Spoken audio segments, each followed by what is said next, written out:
आज आमचा तिसरा दिवस। आम्ही आता चाललेलो आहे प्रतापगडला। प्रतापगड बघू, थोडं फिरू आणि मग नंतर परत येऊ इकडे, एकदम फुल एन्जॉय करू। आता घाटामध्ये बघू, आपण लवकर निघालेलो आहे। आत्ताचे सकाळचे 6 वाजलेत तर आम्हाला थोडं धुकं बघायचं होतं, तर त्यासाठी आम्ही थोडं लवकर निघालेलो। बघू आपल्याला भेटतंय की नाही। एकदम क्लायमेट एकदम मस्त आहे बघा।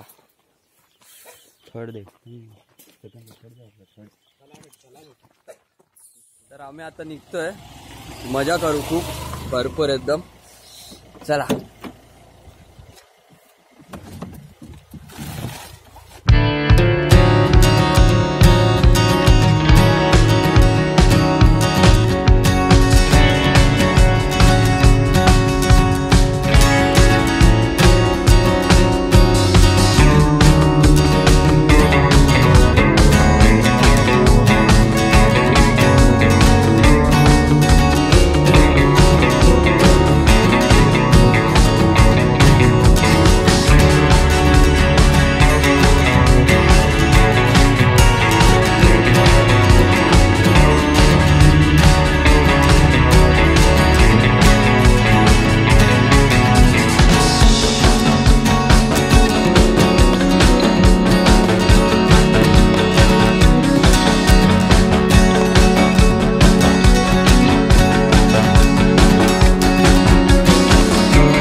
शिवरायांचे 360 किल्ले।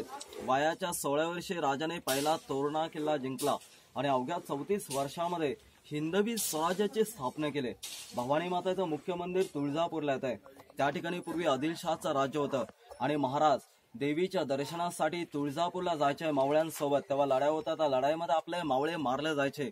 शिवरायांना देवीचं दर्शन होत नव्हतं, वारंवार त्रास व्हायचा, म्हणून या भवानी मातानं शिवरायांच्या स्वप्नात येऊन सांगितलं, दृष्टांत देऊन, की माझ्याशी स्थापना करा। महाबळेश्वरच्या पुढे ढोरप्या नावाचा डोंगर आहे, त्या डोंगरावर तुम्ही माझी स्थापना करा। हा जो संपूर्ण परिसर आहे हे जावळीचं खोर इतिहासात गाजलेला प्रांत आहे। रायगडच्या काळनदीपासून साताराच्या सज्जनगडापर्यंत एवढे त्यावेळचं जावळी खोऱ्यामध्ये घनदाट जंगल होतं। सूर्याची किरणे जमिनीपर्यंत पोहोचू शकत नव्हती। या जावळी प्रांतावर राज्य करत होता चंद्रराव मोरे। मोऱ्याचं नाव होतं यशवंतराव मोरे। चंद्रराव त्याला किताब पडेला आदिलशाहकडून। शिवरायांनी या मोऱ्याला समजवलं की आपण दोघे मराठा आहोत, एकत्र आलो तर आपले हे जे हिंदवी स्वराज्य आपण वाढवू, आपण जगू तर हिंदवी स्वराज्यासाठी। मोरानं ऐकलं नाही, कारण तो आदिलशहाचा सरदार होता, मांडलिक होता. त्याने राजांना नकार दिला. महाराजांनी या मोऱ्यावर युद्ध केलं. 6 जून 1655 हा जावळी प्रांत राजाने मोऱ्याकडून लढाई करून जिंकून घेतला. जावळी खोऱ्यामध्ये शिवरायांना हा ढोरप्या नावाचे इथे डोंगर दिसता. आसपासचे खेडे गावातले लोक आहेत, आपापल्या गाई म्हशींना घेऊन डोंगरावरती चढण्यासाठी आणायचे आणि गावातले लोक गाई म्हशींना गुरढोर बोलायचे. तर किल्ला बांधला. 1656 सुरुवात केली गडाच्या बांधकामाला. 1658 पूर्ण केला. अवघ्या 2 वर्षात हा किल्ला मावळ्याने बांधलाय. गडाचं जे बांधकाम केलंय, दगड जॉईन करायला सिसे, गुळ, चुना आणि वाळू याचं मिश्रण टाकलेलं आहे. या गडाला 358 वर्ष झालेले आहेत. किल्ल्याचे आर्किटेक्ट मोरोपंत पिंगळे, हिरोजी इंदुलकर, अर्जोजी यादव याने या गडाची रचना केलेली. गड बांधावा कसा, या समोरच्या 2 भिंत तुम्ही बघताना गोलाकार आहेत. दोन्ही भिंतीच्या आतमध्ये गडाचा महाद्वार बनवलेला आहे. लांबून जर शत्रूनं पाहिलं, या दोन्ही भिंत समोर समोरासवळे एकच वाटतात. किल्ल्याचा महाद्वार आतमध्ये हा दिसत नाही. गडावरती जायला पूर्वी पाऊलवाटेचा मार्ग होता. पूर्वी घोड्यांचे मार्ग असायचे, कच्चे रस्ते होते. शत्रूकडून तोफेचा जरी मारा जंगलातून झाला तरी तोफेचा गोळा या भिंतीवर थडकतो. गेट आतल्या साईडला सुरक्षित राहतो. प्रतापगड किल्ला बांधल्यानंतर विजापूरच्या दरबारमध्ये बडी बेगमला बातमी समजली की शिवरायांनी चंद्रराव मोरेला मारल्यास जावळी प्रांत जिंकला. बडी बेगम घाबरली. तिला वाटले की आता शिवराय दिल्ली पण काबीज करणार. तिला वाटले की आता शिवरायांचा बंदोबस्त करायला पाहिजे आणि म्हणून विजापूरच्या दरबारमध्ये कट कारस्थान रचले गेले. महाराजांच्या विरोधात सर्व कट कारस्थान फोल ठरले. तेव्हा बडी बेगमने दरबार भरवला. पैजेचा विडा लावला की दरबारमध्ये जो कोणी सरदार शिवाजीला पकडून आणेल त्या सरदाराला विजापूरचा अर्धराज बक्षीस मिळेल. तेव्हा अफजल खानाने तो पैजेचा विडा उचलला. म्हणाला की मैं लाऊंगा शिवाजी को पकड के, सिवा सिवा तो पहाड का चुवा. अफजल खानामध्ये एवढी ताकद होती, पोलादाची पहारे ती अफजल खान सहज वाकवायचा. रानटी हत्तीला तो मागे ढकलायचा. तांब्याचा कारोला बनवायचा आणि जेवायला बसलं तर बोकड लागायचा. अफाट ताकदीचा खान होता. अफजल खान निघाला. तुळजापूर, पंढरपूर, रहमतपूर मंदिरं तोडत अफजल खान वाईपर्यंत आला. तो वाईपर्यंतच अफजल खान सुभेदार होता 12 वर्षे. या अफजल खानाला बायका होता 64. त्यानं आपल्या 64 बायकांचे कत्तल करून आलेला आहे. अफजलपूर गाव आहे. त्या अफजलपूर गावामध्ये खूनबावडी विहीर येते. त्या विहिरीमध्ये त्याने आपल्या बायकांना ढकलून मारलेलं आहे. आणि अफजल खान वाईला आल्यानंतर त्याने एक राजानं पत्र पाठवलं की राजे शिवाजी राजे, तुमचे वडील शहाजी राजे जसं आदिलशहाच्या दरबार नोकरी करतात तसं ते मिळून करा. जे काही किल्ले गडगोट घेतल्या परत द्यावा असं आदिलशाही लवकरच ते पत्र होतं. महाराजांना माहिती होते की अफजल खानाकडे अफाट सैन्य आणि त्याला हरवायचं असेल जावळीच्या जंगलात त्याला बोलावलं गए, कारण वायू प्रांत हा सपाटीचा आहे. उघड्या मैदानात निभाव लागणार नाही. महाराजांकडे मूठभर मावळे म्हणून महाराजांनी एक युक्त योजले. राजाने एक पत्र पाठवलं की खान साहेब, तुम्ही आमच्या वडिलांचे दोस्त म्हणजे आमचे काका. जसं वाईला आलाय या प्रतापगडाच्या पायथ्याशी या, तसे ते आपला शिवाजी, असं राजांचं पत्र होतं. खान वाईपासून निघाला रडतोंडीच्या मार्गाने फौज घेऊन. या कोयनेच्या काठावर त्यानं आपला 12,000 सैन्य ठेवलं. अक्षरशः अफजल खानाची फौज त्या घाटाने उतरत असताना रडकुंडीला आलेलं म्हणून त्या घाटाला रडतोंडीचं नाव देण्यात आलंय. कोयनेच्या काठावर अफजल खानाने 12,000 सैन्य ठेवलं. सय्यद बंडाला सोबत घेऊन या प्रतापगडाच्या पायथ्याला इथे खान भेटण्यासाठी आला. महाराजांनी जो शामेना उभारला या ठिकाणी, हा ही जे लाल पत्राचं बिल्डिंग दिसते ना त्या ठिकाणी महाराजांनी असे तिरके आणि वरती टोक असलेली ती अफजल खान कबर आहे. त्या ठिकाणी महाराजांनी मोठासा शामेना उभारलेला. अफजल खान हा उंचीना 7.25 फुटाचा होता. देहाने असा बळकट होता. शिवरायांची उंची होती 5.25 फूट. महाराज जेव्हा गडावर निघाले, राजाने भवानी मातेचं दर्शन घेतलं. पूर्ण तयारीशी महाराज गडावर निघाले. राजाने डोक्यावरती जिरेटोप चढवलं, त्याच्यावर मंदिर बांधला. अंगावरती असा लोखंडी चिलकत घातला, त्याच्यावर अंगारखा चढवला. हातामध्ये लोखंडी वाघनखे घेतले. आस्थानामध्ये बिछवा होता. महाराजांसोबत गोपीनाथ पंत बोकील हे राजांचे वकील होते. जीवा महाले सपकाळ, संभाजी कावजी कोंढाळकर इतरही निवडक माणसं होती. पालखी माळावर महाराज उतरले गेले. राजांनी सांगितलं गोपीनाथ पंतांना की साम्यामध्ये कोण कोण येते बघून या. गोपीनाथ पंतांनी सांगितलं की अफजल खानाच्या साईडला त्याचा बॉडीगार्ड सय्यद बंडा उभा आहे. राजांनी सांगितलं त्या सय्यद बंडाला दूर करण्यास सांगा.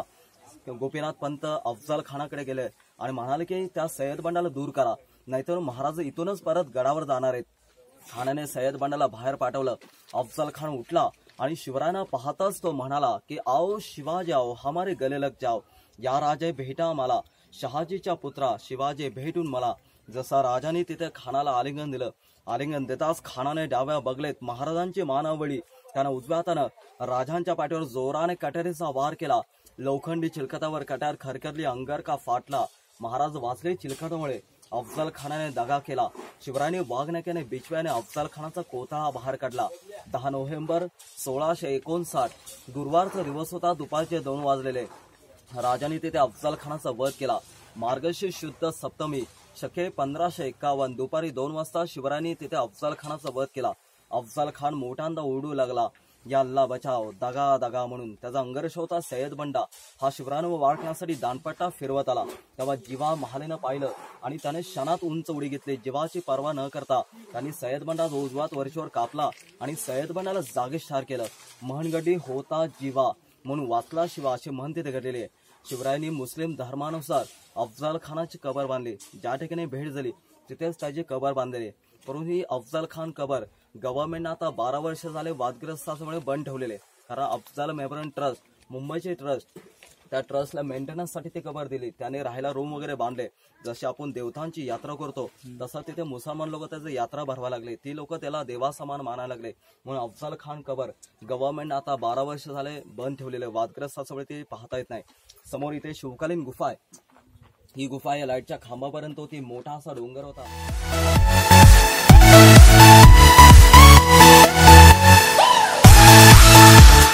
महाराजांचा असा आज्ञापत्र आहे. ज्या ठिकाणी किल्ल्याचा महाद्वार आहे या मुख्यद्वारपर्यंत आपण इथे 95 पार इथे आलेलो आहे. ते पूर्ण सडन आहे. याचं बी कारण आहे, शत्रू जर इथे आला तो थकावा यासाठी ते पूर्ण सडन आहे.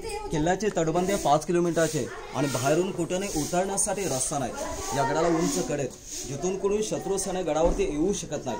महाद्वारचं लाकूड पाहिलं तर हे सागवानाचं आहे. 350 वर्षापूर्वीचं आहे. गेट आजही सकाळी 6 वाजता उघडतात. याला रात्री 8 नंतर बंद केला जातो. म्हणजे शिवाजी राजांचा जो काळचा रिवाज आहे हा पिढ्यानपिढ्या गडावर चालू ठेवलेला आहे. राजांच्या काळी रिवाज असायचा, सूर्योदयाला मुख्यद्वार उघडायचे, सूर्यास्ताला बंद केला जायचा. एकदा महाद्वार बंद केला, आतला मावळा आतमध्ये, बाहेरचा बाहेर. कायदे कानून स्ट्रिक होते.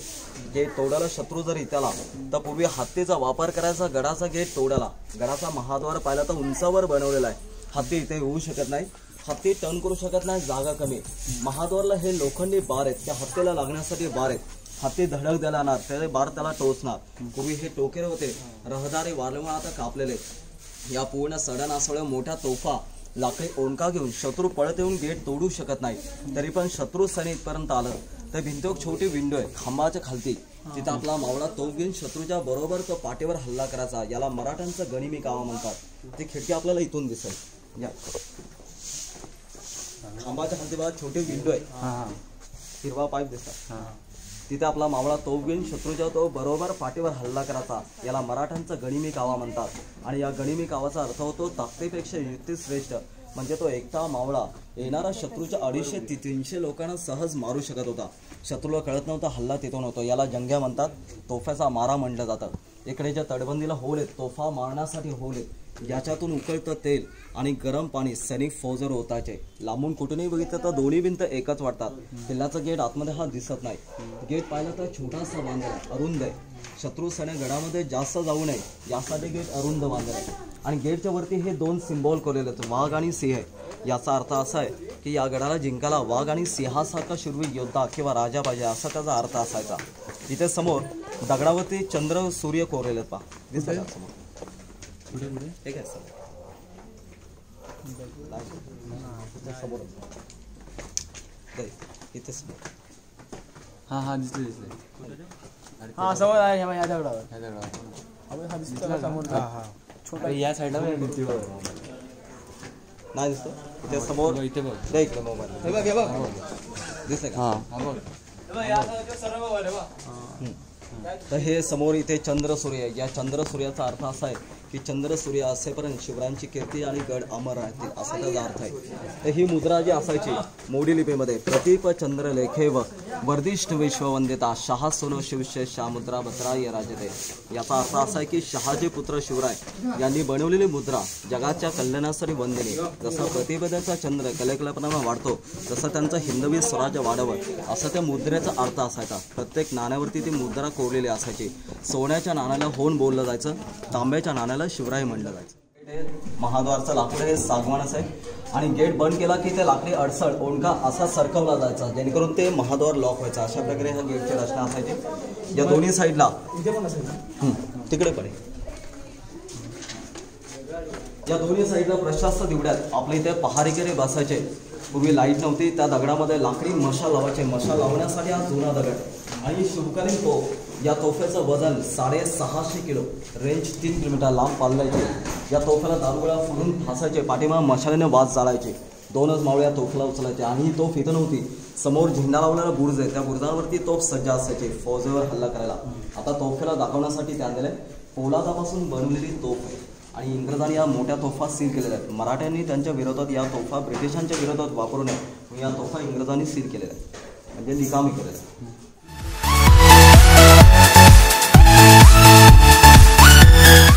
गोळ्यामध्ये व्हायचं, बैलांच्या सरे तो घणा फिरवला जायचा. आजही जुन्याच पद्धतीनं आधुनिक पद्धतीनं मशिनरवरती सर्व काम होतात. या मिक्सरमध्ये चुना, गुळ, उडदाची डाळ, तुळची, काका याच्यामध्ये गडाचं रिपेरिंग आजही तशा प्रकारे चाललेलं आहे. समोर हा झेंडा लावलेला बुर्ज आहे. चौथीचं तुम्ही इतिहासाचं पुस्तक पाहता, हा प्रतापगडचा फोटो याचा दाखवतात. याला टेहळणी बुर्ज म्हणतात. आपले मावळे या बुर्जांवरती उभे राहून शत्रूवर नजर ठेवायचे की फौज येथे कुठे आणि कुठे जाते या बुर्जावरून बघायचे. बुरुज म्हणजे टेहळणी करायची जागा. आणि जसं शिवरायांनी वाघनक्यानं अफजल खानाचं पोट फाडलं तेव्हा अफजल खान आतडी सावरून पालखी जाऊन पाडला. त्याचे पालखी उचलणारी माणसं होती, खानाला पालखीत बसून पळवून नेत होते. 12 माणसं लागायचे अफजल खानाला पालखी उचलायला. एवढा तो धिप्पाड होता. संभाजी कावजी कोंडाळकरांनी पाहिलं, त्यांनी पळ जाऊन 12 भोई लोकांचे पाय तोडले. मेना खालते पाडला, खानाचं डोकं कापलं संभाजी कावजीने. गडावर आल्या बुर्जावरती भाल्यावरती अफजल खानाचं मुंडकं बळी देण्यात आलं. कारण अफजल खान जेव्हा विजापूर आला तेव्हा मंदिर मस्जिद दोन्ही उद्ध्वस्त करत आला. आया बहिणींच्या अवल लुटण्यात आला, गावाच्या गोल लुटण्यात आला, अत्याचार करत आला. जिजामाता ह्या पूर्वी राजगड किल्ल्यावर राहायच्या. त्यांना दाखवण्यासाठी राजाने ते डोकं राजगडला पाठवलं. खानाला मारलं हे दाखवण्यासाठी. राजगडचा बालेकिल्ला आहे, तिथे तर मुंडकं जिजामातेने दफन करण्यास सांगितलं. हा बालेकिल्ल्यामध्ये, हा राजगडला तुम्ही गेला तर बालेकिल्ल्यामध्ये ते मुंडकं दफन केलेलं आहे. आणि इथे अफजल खानाचे कबार आपण जे बघितले, फक्त धड आहे त्याचं, डोकं त्याचं राजगडला आहे. आणि तुम्ही चित्रपट पाहिला असेल, मी शिवाजी राजे भोसले बोलतोय, बघतोस काय मुजरा काय, त्याचं शूटिंग या गडावर झालेलं आहे. किल्ल्याची ही तटबंदी, तटाच्या साईडला चालण्यासाठी या तटबंदीला अशा पायऱ्या आहेत. आपले मावळे खांद्यावर 150 किलोच्या तोफा घेऊन पहारेकरी या तटावरून गस्त द्यायचे, तटरक्षक फिरायचे. आज या तटावर चालायचं म्हटलं 3 ते 4 तास लागतात. हा प्रतापगड किल्ला 52 एकरमध्ये शिवरायांनी गड बांधलेला आहे. 1500 मावळेने हा किल्ला बांधून पूर्ण केला. या गडाला त्यावेळेचा खर्च 3,500 होऊन आलेला आहे. खान एवढा क्रूर होता, त्याने संभाजी राजे, इतिहासात 3 संभाजी होऊन गेले. शिवरायांचे थोरले बंधू, त्यांचं नाव संभाजी. शिवरायांचे काका, त्यांचं नाव संभाजी. शिवरायांचे मुलगा, त्यांचं नाव संभाजी. शिवरायांचे जे थोरले बंधू होते संभाजी राजे. अफजल खानाने कनकगिरीचे त्यांना ठार केलेलं. आणि शहाजी राजांना कप्ताने कैद्यात टाकणारा अफजल खानाच होता. शिवरायांनी युक्तीने शहाजी राजांना त्यावेळेस सोडवलेलं आहे. आता या ठिकाणी इथे चोर दरवाजा, चोरवाटा आणि बाणीच्या वेळेस गडावर जर शत्रूचा हल्ला झाला तर मावळ्या चोर दरवाजातून जायचे. शेवटचा सणी ही चोरवाट दगड ओढून बंद करायचा. शत्रू वाटे की पळून गेले, शत्रू बेसावध राहायचे. आपले मावळे परत येऊन हल्ला करायचे, किल्ला सोडून जात नव्हते. गनिमी कामिनी किल्ला लढवायचे. म्हणून मराठ्यांची व्याख्या मोडेल पण वाकणार नाही म्हणून तो मराठा असायचा. असा शूरवीर योद्धा महाराजांकडे होता. जर कोणी, आणि या गुप्तवाटा आपला फक्त मावळ्यांनाच माहिती असायची, तर कोणाला नाही. कोणी जर जाण्याचा प्रयत्न केला, ज्याला रस्ता माहिती आहे तोच इकडे येऊ शकतो, ज्याला माहीत नाही रस्ता तो जंगलात फसणार. अंधार झाल्यानंतर जंगली जनावरं खाऊन टाकायचे, असा हा मार्ग आहे.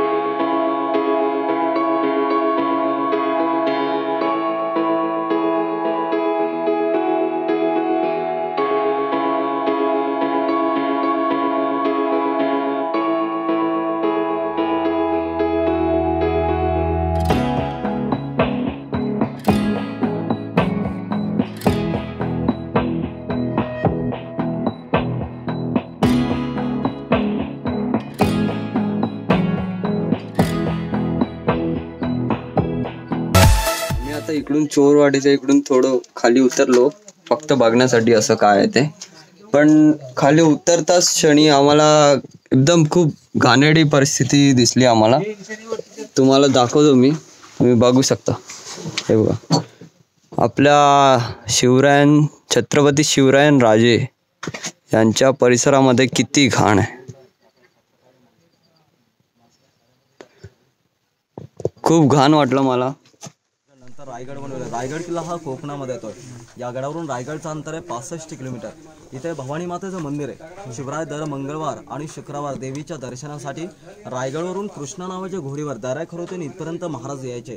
राजा इथे आल्यानंतर त्यांना पालखी असायची. मावळे त्यांना पालखीतून या गेटमधून मंदिरामध्ये घेऊन जायचे दर्शनासाठी. पण याला राजमार्ग किंवा हा पालखी दरवाजा म्हणतात. राजांसाठी आणि त्यांच्या परिवारांसाठी हा मार्ग असायचा. शिवरायांसोबत जे प्रजा असायचे त्यांना गडावरेला इथून पाऊल वाटेचा मार्ग होता. राजमार्ग आता पावसामुळे तुटल्यामुळे हा मार्ग आता बंद केलेला आहे. या गडाचं टप्प्याटप्प्याने काम होतं. आता समोरचा हा डोंगर पाहताय महाबळेश्वर आहे. त्या डोंगरातून तुमची गाडी आलेली आहे. जो टावर आहे हा महाबळेश्वरचा मेन मार्केट आहे. बाजार विल्सन पॉईंट तो अंमनेरी घाट आहे आणि त्या घाटातून तुमची गाडी इथपर्यंत आलेली आहे. महाबळेश्वरची उंची समुद्र सपाटीपासून 4543 फूट उंच आहे. प्रतापगडाची उंची 3543 फुटावर. जर महाबळेश्वर फिरायला तुम्ही गेला 12 पॉईंट बघायला मिळतात. क्षेत्र महाबळेश्वर आहे आणि 5 नद्यांचा उगम आहे पंचगंगा. तशा 7 नद्या आहेत. कृष्णा, कोयना, वेण्णा, गायत्री, सावित्री, भागीरथी आणि सरस्वती. भागीरथी 12 वर्षानंतर येते, सरस्वती 60 वर्षानंतर. दोन्ही पात्र कोरडं असतं आणि 5 नद्या ह्या कंटिन्यू वाहत असतात. हा पहिला पॉईंट येतो डोंगराची सपाटी.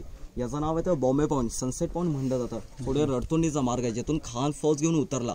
त्याचे फौज रडकुंडीला आले म्हणून त्याला घाटाला रडतोंडीचं नाव देण्यात आलं.